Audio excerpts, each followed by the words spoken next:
છેલ્લા 4-5 દિવસથી અમને બાતમી હકીકત મળેલી કે ચોટીલા તાલુકાનું છેવાડાનું ગામ જે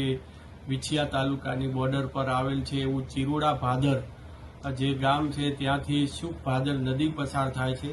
આ નદીમાંથી અમુક ખનીજ માફિયાઓ રાત્રે 12થી કરીને સવારના 5ના ગાળાની અંદર જે કાળી રેતી છે કાળી રેતીનું તદ્દન ગેરકાયદેસર ખનન અને વહન કરે છે। જે હકીકત બાતમીને આધારે આજે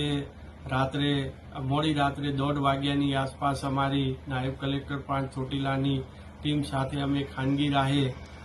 દરોડો પાડેલો અને આ દરોડા દરમિયાન છે એ સ્થળ ઉપરથી જે ખનન અને વહન કરતા જે ભરેલા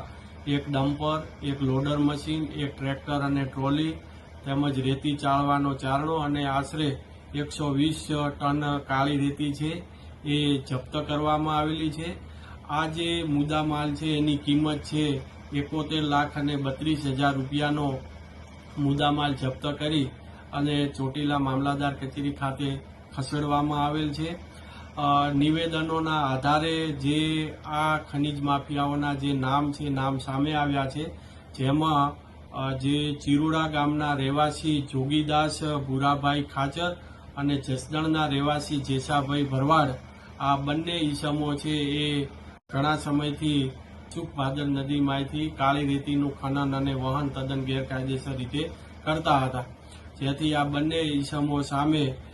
Gujarat prevention of illegal mining, storage and transportation rules 2017